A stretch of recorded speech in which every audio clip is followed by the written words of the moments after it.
Assalamualaikum warahmatullahi wabarakatuh. Perkenalkan, nama saya Umi Fitrotin Zia dari kelas 11 IPA 5, nomor urut absen saya 27.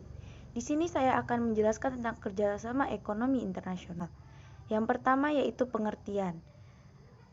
Pengertian kerjasama ekonomi internasional adalah suatu kerjasama dalam bidang ekonomi yang dilakukan oleh suatu negara dengan negara lain. Ada beberapa faktor yang memengaruhi terjadinya kerjasama ekonomi internasional, yaitu 1. Adanya perbedaan sumber daya, alam, iklim, dan sosial budaya. 2. Adanya kebutuhan masyarakat yang tak terbatas sedangkan kemampuan suatu negara dalam memproduksi barang terbatas. 3. Keinginan membuka kerjasama, hubungan politik, dan dukungan dari negara-negara lain.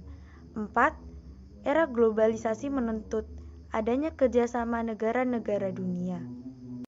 Pokok pembahasan yang kedua yaitu tujuan kerjasama ekonomi internasional.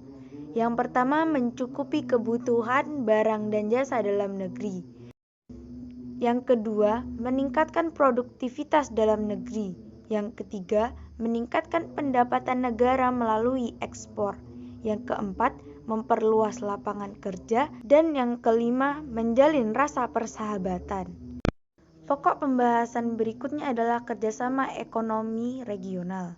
Kerjasama ekonomi regional adalah kerjasama ekonomi antara beberapa negara dalam satu kawasan. Contoh dari kerjasama ekonomi regional salah satunya ASEAN. ASEAN atau Association of Southeast Asian Nations.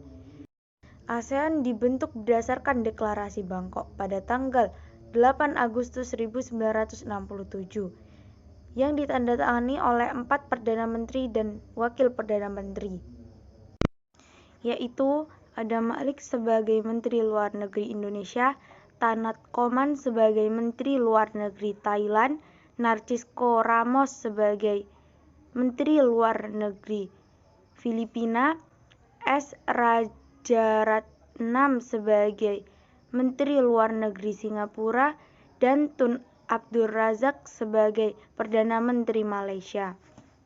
Saat ini anggota ASEAN sebanyak 10 yang berada di Asia Tenggara, yaitu Indonesia, Malaysia, Singapura, Thailand, Filipina, Brunei Darussalam, Kamboja, Laos, Myanmar, dan Vietnam.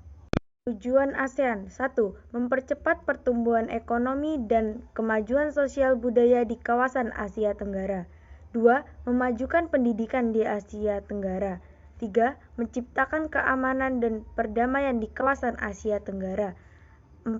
Bekerjasama secara aktif di bidang pertanian dan industri, memperluas perdagangan, serta membantu memecahkan permasalahan yang terjadi di kawasan Asia Tenggara.